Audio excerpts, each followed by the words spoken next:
Bien, mis hermanos, estamos ya en prácticamente el último tema de esta serie de la triple columna de la iglesia, donde estamos analizando todas las tres grandes columnas o tareas de la iglesia, que son la tarea de la liturgia, la de la palabra y la de la caridad. Estamos ya tercera columna.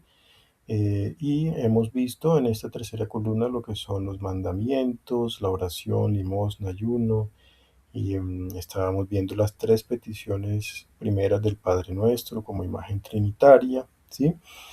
Y bueno, y hoy pues ya este último tema, que es la conexión de esta columna con los fieles laicos, ¿sí?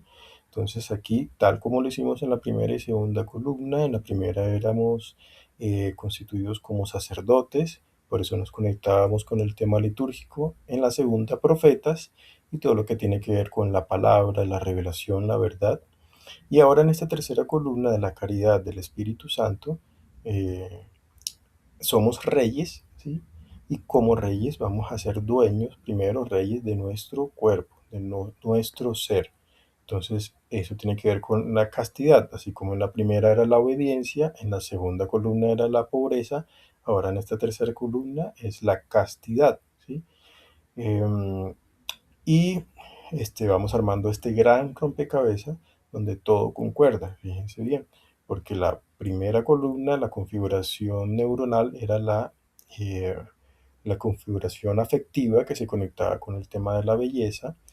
La segunda columna, en la segunda configuración era la configuración cognitiva, ¿sí? Que se conectaba con la verdad, y ahora la configuración instrumental que se conecta con todo lo que es las obras del hombre, el actuar, la moral humana.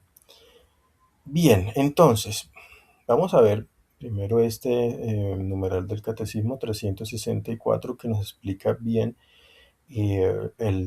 la constitución del hombre. Dice, el cuerpo del hombre participa de la dignidad de la imagen de Dios.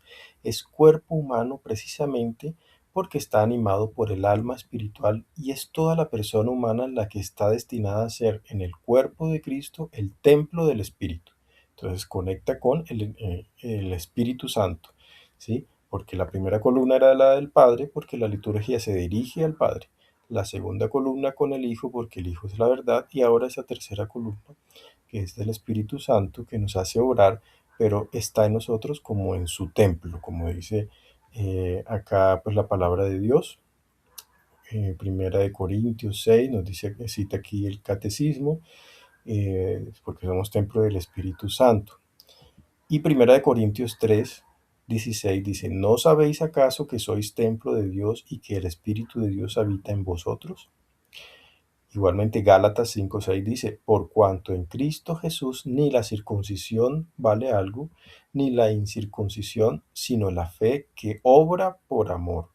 Entonces, recuerden también las tres virtudes teologales, una para cada columna. En la primera era la fe, pero una fe todavía inmadura que crece con la recepción de las verdades, de la revelación de la palabra de Dios. Pero ahora acá tiene que ponerse por obra, ¿sí? Entonces, obra por amor. Bien, vamos a seguir profundizando el tema antropológico. Aquí hay un documento interesante del Dicasterio para la Doctrina de la Fe y el Dicasterio para la Cultura y la Educación. Se llama Antiqua et Nova el documento. Es una nota sobre la relación entre la inteligencia artificial y la inteligencia humana. En su numeral 15 dice, presentar al ser humano como ser racional no significa reducirlo a un modo específico de pensamiento, sino reconocer que la capacidad de comprensión intelectual de la realidad conforma e impregna todas sus actividades, constituyendo también ejercitada en el bien o en el mal un aspecto intrínseco de la naturaleza humana. En este sentido, la palabra racional engloba todas las capacidades del ser humano, tanto la cognitiva como la volitiva, amar, elegir, desear. El término racional incluye también todas las capacidades corporales íntimamente relacionadas con las anteriores. Una perspectiva tan amplia pone de relieve cómo en la persona humana creada a imagen de Dios la racionalidad se integra para elevar, modelar y transformar tanto su voluntad como sus actos. Bueno, en resumen, lo que nos está diciendo es que nosotros como seres racionales, que siempre nos definimos, el hombre se define como ser racional, no es simplemente pues una manera de pensar, ¿sí? O de razonar, sino que envuelve, es como el resumen de todo lo que nosotros somos: razón, pensamiento, pero también voluntad, afectividad y las obras. Entonces todo eso que se concreta en nuestro diario vivir, porque nosotros no somos unos seres pues, que permanecemos inertes, sino que cada día estamos decidiendo y obrando. Entonces decidimos según lo que pensamos y pensamos como sentimos, ¿no? Recuerden esa concatenación que nos hablaba, eh, este, que veíamos cuando hablábamos de las configuraciones neuronales, y ahorita lo vamos a profundizar. Entonces, vamos primero el tema mm, del ser reyes, ¿no? Esa prerrogativa que adquirimos en el bautismo, sacerdotes, profetas y reyes. ¿Qué quiere decir ser reyes? El catecismo lo explica de esta manera. Numeral 786. El pueblo de Dios participa por último en la función regia de Cristo. Cristo ejerce su realeza atrayendo así a todos los hombres por su muerte y su resurrección. Cristo, Rey y Señor del universo, se hizo el servidor de todos, no habiendo venido a ser servido, sino a servir y dar su vida en rescate por muchos. Para el cristiano, servir a Cristo es reinar, particularmente en los pobres y en los que sufren, donde descubre la imagen de su fundador pobre y sufriente. El pueblo de Dios realiza su dignidad regia viviendo conforme a esta vocación de servir con Cristo. La señal de la cruz hace reyes a todos los regenerados en Cristo y la unción del Espíritu Santo los consagra sacerdotes. Y así, además de este especial servicio de nuestro ministerio, todos los cristianos espirituales y perfectos deben saber que son partícipes del linaje regio y del oficio sacerdotal. ¿Que hay más regio en un espíritu que sometido a Dios rige su propio cuerpo? Ojo a esto, fíjense. Está haciendo énfasis en que nuestra función real se ejerce principalmente sobre nuestro cuerpo. Sigue diciendo el catecismo: ¿y qué hay más sacerdotal que ofrecer a Dios una conciencia pura y las inmaculadas víctimas de nuestra piedad en el altar del corazón? San León Magno. Su participación en la misión real de Cristo. Numeral 908. Por su obediencia hasta la muerte, Cristo ha comunicado a sus discípulos el don de la libertad regia para que vencieran en sí mismos con la propia renuncia y una vida santa al reino del pecado. El que somete su propio cuerpo y domina su alma sin dejarse llevar por las pasiones es dueño de sí mismo. Se puede llamar rey porque es capaz de gobernar su propia persona. Es libre e independiente y no se deja cautivar por una esclavitud culpable. San Ambrosio. Una cita de San Ambrosio que nos trae el catecismo. Entonces nos sigue recalcando el tema del dominio, propio dominio sobre nuestro cuerpo, sobre nuestras pasiones, de ser rey. Numeral 909 nos dice: los laicos, además, juntando también sus fuerzas, han de sanear las estructuras y las condiciones del mundo, de tal forma que si algunas de sus costumbres incitan al pecado, todas ellas sean conformes con las normas de la justicia y favorezcan, en vez de impedir la práctica de las virtudes. Obrando así, impregnarán de valores morales toda la cultura y las realizaciones humanas. Aquí nos habla que también debemos actuar en el mundo, ¿sí? Entonces, o sea, primero ser reyes de nosotros mismos para luego, ahí sí, pues ser, digamos, o implementar en el mundo, pues unas normas, leyes que vayan concorde, pues a la ley del cristianismo, ¿no? Numeral 910 nos dice: los seglares también pueden sentirse llamados o ser llamados a colaborar con sus pastores en el servicio de la comunidad eclesial para el crecimiento y la vida de ésta, ejerciendo ministerios muy diversos según la gracia y los carismas que el Señor quiera concederles. En la Iglesia, en el ejercicio de la potestad de régimen, los fieles laicos pueden cooperar a tenor del derecho. Así, con su presencia en los concilios particulares, los sínodos diocesanos, los consejos pastorales, en el ejercicio de la tarea pastoral de una parroquia, la colaboración en los consejos de los asuntos económicos, la participación en los tribunales eclesiásticos, etc. Los fieles han de aprender a distinguir cuidadosamente entre los derechos y deberes que tienen como miembros de la Iglesia y los que les corresponden como miembros de la sociedad humana. Deben esforzarse e integrarlos en buena armonía, recordando que en cualquier cuestión temporal han de guiarse por la conciencia cristiana. Recalco esto último, sí, esta frase es importante. En cualquier cuestión temporal han de guiarse por la conciencia cristiana. Claro, porque muchos dicen, no, pero es que mi vida cristiana es una cosa y otra cosa es mi vida, no sé, social, política, eh, de trabajo, y entonces hacen esa disociación y no se comportan como cristianos pues en su vida normal, en su vida laboral, en su vida de comunidad social, etcétera, ¿no? O si son políticos, entonces no, pues es que mi vida de político, pues acá yo defiendo las leyes, digamos, del aborto, de la eutanasia, porque es que son las leyes de la sociedad y hay que respetarlas, pero yo como cristiano no estoy de acuerdo. No, no, no, no, no. Eso es dividirse uno como persona. Uno no puede tener doble moral, doble rasero para las cosas. Precisamente la vida, la coherencia en nuestra vida cristiana está en eso, en que en los preceptos o sea, los mandamientos, no matarás, por ejemplo, pues hay que aplicarlo también en la sociedad, no al aborto. Sí, pues como poner un ejemplo. Entonces tenemos nosotros como cristianos que vivimos dentro de una sociedad tratar de ser sal y luz, ¿sí? De la sociedad donde vivimos y cambiar las leyes que van en contra de lo que nos manda Cristo. Sigue el catecismo diciendo, en efecto, ninguna actividad humana, ni siquiera en los asuntos temporales, puede sustraerse a la soberanía de Dios. Numeral 913 nos dice, así todo laico, por el simple hecho de haber recibido sus dones, es a la vez testigo e instrumento vivo de la misión de la Iglesia misma según la medida del don de Cristo. Muy bien.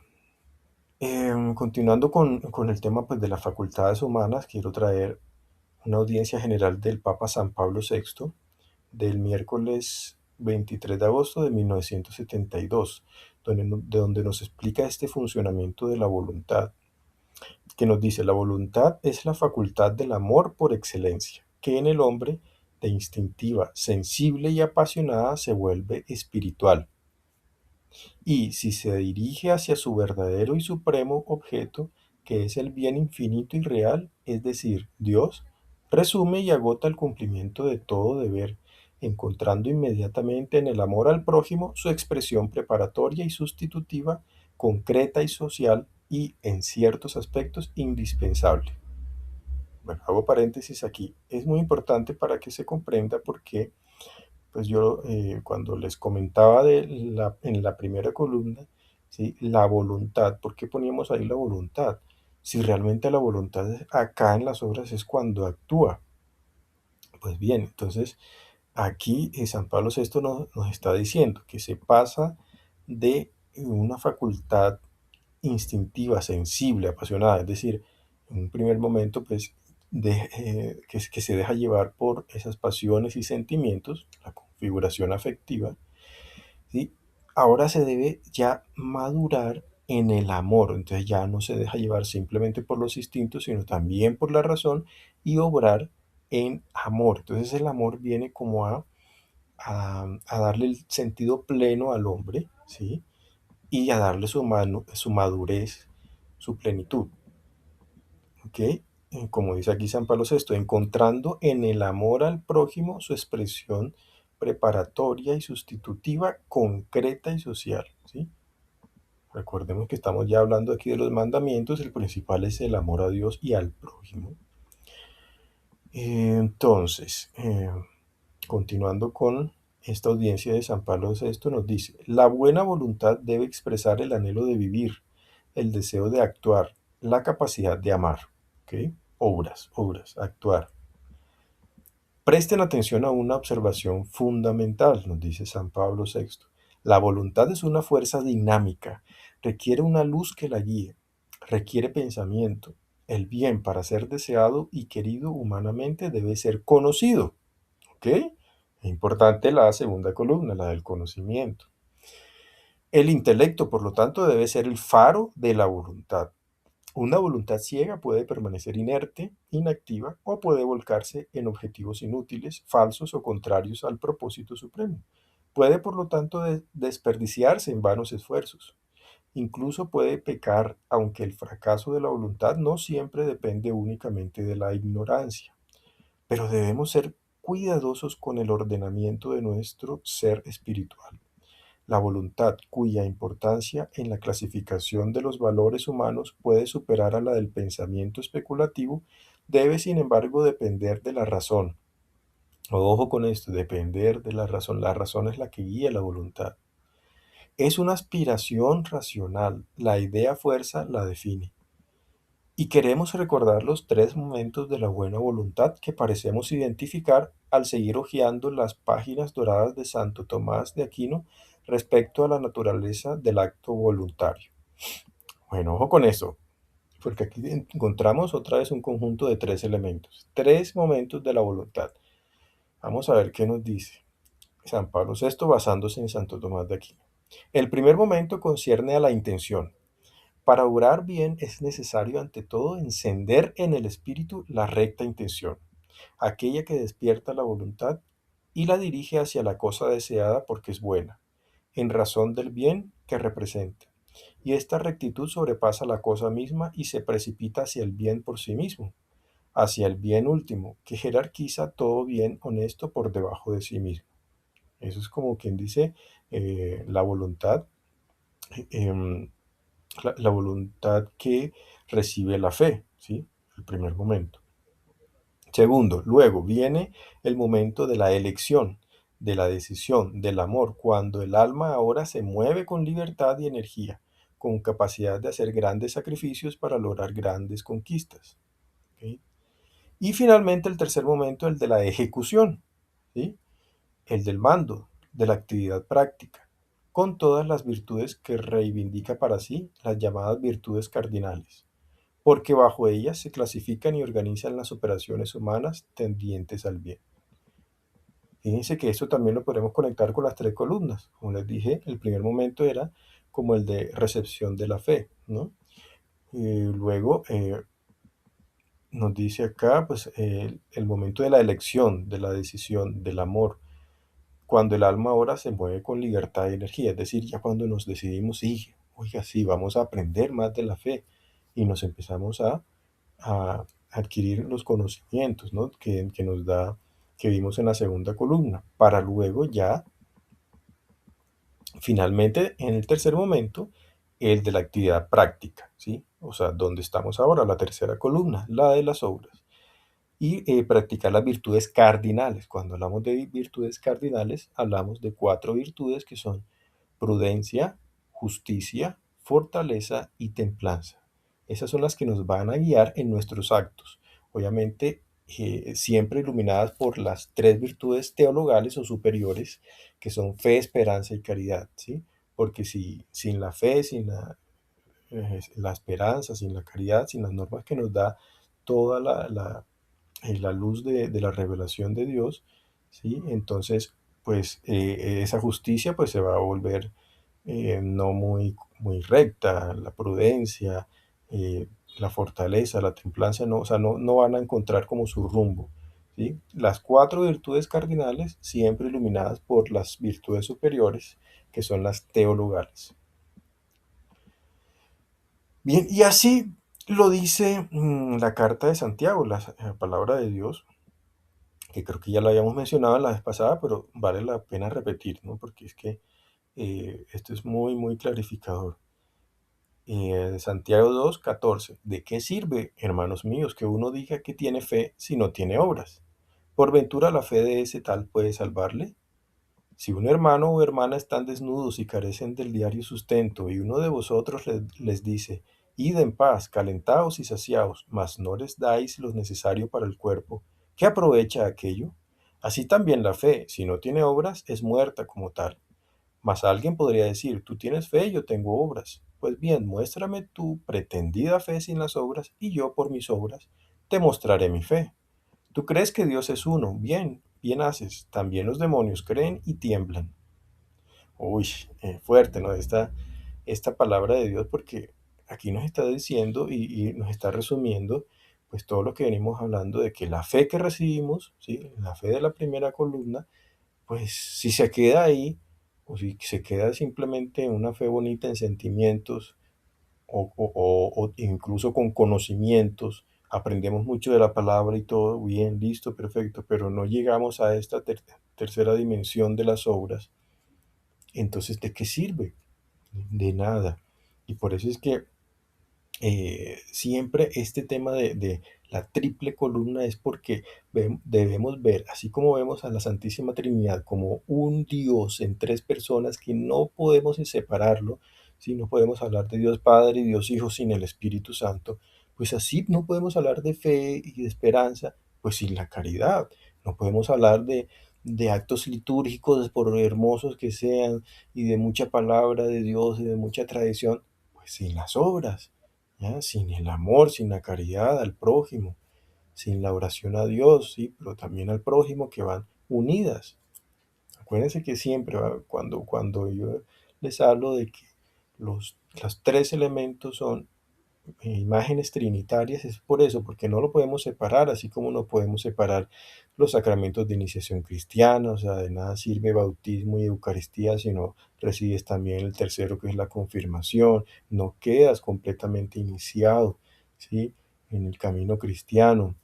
Eh, bueno, todos los elementos que hemos hablado, el magisterio, Biblia y tradición, no es que no es que el magisterio se opone a la tradición, no, no, no, todo va en un solo, eh, en una unidad, porque así lo dispuso Dios, porque todo esto es una constitución divina. Recordemos que todo esto es el cuerpo de Cristo, ¿sí? Todo esto estamos hablando de elementos sobrenaturales que, que son puro reflejo de la Santísima Trinidad. El ejemplo de Abraham y de Rahab, sigue diciendo acá la palabra de Dios, la carta de Santiago, versículo 20. ¿Quieres ahora conocer, oh hombre insensato, que la fe sin las obras es inútil? ¿Abraham nuestro padre no fue justificado acaso mediante obras al ofrecer sobre el altar a su hijo Isaac? Ya ves que la fe cooperaba a sus obras y que por las obras se consumó la fe. Y así se cumplió la escritura que dice, Abraham creyó a Dios y le fue imputado a justicia y fue llamado amigo de Dios. Veis pues que con las obras se justifica el hombre y no con aquella fe sola. Así también Rahab, la ramera, no fue justificada mediante obras cuando alojó a los mensajeros y los hizo partir por otro camino. Porque así como el cuerpo, aparte del espíritu, es muerto, así también la fe sin obras es muerta. Fíjense, entonces es claro, ¿no? Pues aquí Santiago está trayendo los ejemplos del Antiguo Testamento de Abraham, de Rahab, que sí, ellos creyeron y Abraham se dice padre de la fe, pero no fue solamente la fe, sino fíjense que Abraham también tuvo su prueba en la cual tuvo que demostrar esa fe, ¿sí? Cuando Dios le pidió el sacrificio de su hijo Isaac. Aquí traigo también un-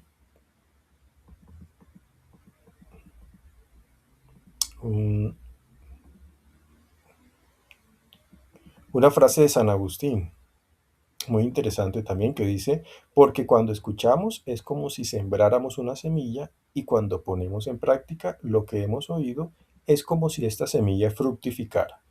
Sermones de San Agustín, fíjense también un ejemplo muy hermoso, ¿no? De la fe es una semilla, ¿no? Como decía Cristo, la fe es como un granito de mostaza que se siembra y después crece como el más grande de los árboles, etcétera. Entonces, acá pues lo mismo, ¿no? La primera columna, la de la fe, va creciendo, se va desarrollando y acá en la tercera columna ya da sus frutos que son las obras. Mientras que el catecismo, ahora vamos a meternos en el tema de la castidad, ¿sí? Recuerden que esta virtud se opone a, al enemigo. Hay tres enemigos del alma, ¿no? El demonio, el mundo y la carne. ¿Con qué nos defendíamos? Ante el primero, en la primera columna, ante el demonio, la obediencia, ¿sí? Y ahí entra nuestra voluntad, que tiene que obedecer a Dios, someterse a Dios. En la segunda veíamos el enemigo del mundo y el antídoto, la pobreza, como Cristo fue pobre.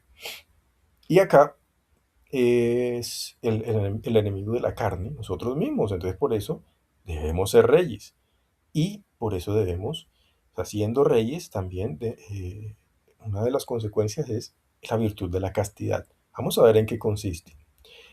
El catecismo nos habla de diversos regímenes de la castidad. En el 2348 nos dice que todo bautizado es llamado a la castidad. El cristiano se ha revestido de Cristo. Gálatas 3:27, modelo de toda castidad. Todos los fieles de Cristo son llamados a una vida casta según su estado de vida particular. En el momento de su bautismo, el cristiano se compromete a dirigir su afectividad en la castidad. La castidad debe calificar a las personas según los diferentes estados de vida, a unas en la virginidad o en el celibato consagrado, manera eminente de dedicarse más fácilmente a Dios solo con corazón indiviso, a otras de la manera que determina para ellas la ley moral según sean casadas o célibes. Las personas casadas son llamadas a vivir la castidad conyugal, las otras practican la castidad en la continencia. Es diferente, porque castidad no es siempre la virginidad, ¿no? Castidad significa vivir bien la sexualidad dentro de la vocación en la cual estamos. Si es vida religiosa, ¿sí? Sacerdotal, ellos hacen voto de castidad, y los religiosos. eh, y los sacerdotes pues también se comprometen al celibato, entonces tienen que mantener la virginidad, el celibato. Y pues los casados manteniendo unas relaciones sexuales entre ellos, pero dentro de todo lo que, eh, digamos, la pureza del amor conyugal, ¿no? Eso es vivir la castidad. Se nos enseña que hay tres formas de la virtud de castidad. Una de los esposos, otra de las viudas, la tercera de la virginidad. No alabamos a una con exclusión de las otras. En esto la disciplina de la Iglesia es rica. Esa es una frase de San Ambrosio. Muy bien, entonces ya hemos visto pues lo que es castidad y lo que es nuestra función de reyes, ¿no? De reyes de nuestro propio cuerpo sobre todo, ¿sí? Veíamos también dos elementos que traíamos un elemento científico, que son las configuraciones neuronales. Veíamos la configuración afectiva, que son todos los sentimientos, pasiones, emociones, etcétera, a la parte afectiva del hombre, conectaba con la primera columna. La segunda es la configuración cognitiva, los pensamientos, todo lo que tiene que ver pues con la parte cognitiva del hombre. Ahora la configuración instrumental. Pasábamos en una obra del doctor Alexander Ortiz Ocaña llamada Cerebro, Currículo y Mente Humana, ¿sí? Psicología configurante y pedagogía configuracional. ¿Y qué nos dice sobre esta configuración instrumental del hombre? Pues nos dice que esta configuración, o estas, bueno, hablando de las configuraciones afectivas y cognitivas, dice que determinan la configuración instrumental, integrada por el conjunto de operaciones, acciones, habilidades, destrezas y actos que el ser humano muestra en el desarrollo de su actividad. En efecto, el ser humano actúa como piensa y piensa como siente. Fíjense la relación lógica, ¿no?, que trae esto. O sea, hasta en la naturaleza humana estamos constituidos de tal manera de conectarnos armónicamente con estas tres columnas de la iglesia, ¿no? Es increíble, ¿no? El ser humano actúa como piensa y piensa como siente. Dime lo que tienes en tu corazón y te diré lo que tienes en tu mente. Dime lo que tienes en tu mente y te diré lo que eres capaz de expresar y hacer. Dime lo que sientes y te diré lo que piensas. Dime lo que piensas y te diré cómo actuarás. La configuración afectiva determina la configuración cognitiva y esta determina la configuración instrumental. Bueno, esto nos dice el doctor Alexander Ortiz muy sabiamente y fíjense, o sea, si él pues de pronto sin saber que todo esto realmente lo que está describiendo es cómo el ser humano conecta perfectamente con las tres columnas de la iglesia, ¿sí? Que aquí ya tomando también los elementos que hablábamos de Santa Hildegarda de Bingen, que también nos hablaba de que la imagen del hombre en cuanto a imagen trinitaria del hombre, está constituido por voluntad, pensamiento y obras, ¿sí? Perfectamente también que encaja tanto con las configuraciones estas neuronales, eh, y fíjense que es una santa doctora de la Iglesia de la Edad Media, o sea que ni por ahí se acercaba a estos estudios modernos recientes de la mente del hombre, ¿sí? De la constitución humana. Pero fíjense cómo encaja, ¿no?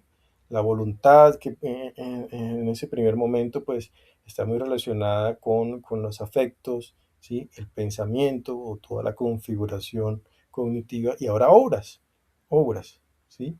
El tercer elemento, según Santa Hildegarda, de nuestra imagen trinitaria son las obras, ¿ok? Entonces aquí pues no hay mucho que decir más que todo lo que ya hemos dicho pues de la parte de configuración instrumental, todas las, todo lo que tenemos, todo lo que sentimos y pensamos que luego configuran, ¿sí? O dan como consecuencia pues nuestro actuar, ¿no? Y que de esta forma pues llegamos a la plenitud de nuestro camino, ¿sí? Camino que nunca acaba, no es que bueno, ya hice obras y ya terminé mi camino, no, obviamente pues la vida cristiana eh, es un camino de toda la vida, ¿no? Toda la vida hay que volver a los sacramentos, alimentarnos para el camino, como hablábamos, eh, volver a aprender a meditar la palabra, que es una riqueza insondable. Nunca dejamos de sacar provecho a la palabra, meditar, eh, profundizar en todas la palabra de Dios, el magisterio, todas las enseñanzas. Seguimos aprendiendo, profundizando, seguimos actuando, ¿sí? Y volvemos y reiniciamos nuestro camino, alimentamos nuestra fe, nuestra esperanza. Acá ponemos en práctica a través de la caridad, ¿sí? Seguimos con la belleza, contemplando la belleza en la liturgia, seguimos contemplando la verdad y acá el bien, ¿sí? Esta es la columna del bien. En fin, bueno, entonces es como el culmen del camino, que un camino que nunca dejamos de recorrer y de crecer, porque la santidad es un camino, la búsqueda de la santidad es un camino de nunca acabar, ¿ok? Entonces, bueno, yo creo que ya con eso pues terminamos toda la parte, digamos, descriptiva de este estudio de la iglesia como una triple columna. La iglesia, que es columna y fundamento de la verdad, sí, es una, pero que se compone de estas tres dimensiones, ¿sí? Estas tres tareas, que, como decía Benedicto XVI, eh, y yo creo que pues ya nos queda eh, mirar como, hacer como una conclusión. Voy a hacer un próximo capítulo donde haga como una conclusión general, ¿sí? De toda esta triple, ver a la iglesia como imagen también trinitaria, que es una columna, una unidad, pero dividida en tres columnas que no se pueden separar, no podemos separar, ¿ok? Bueno, muchas gracias. Yo les pido denle like si esto de verdad les ha servido, porque así permiten que pues este canal de YouTube pues llegue lleve este contenido a más personas, dar like, compartirlo, suscribirse al canal y también dejar algún comentario, pues ayuda a que esto se pueda multiplicar. Muchas gracias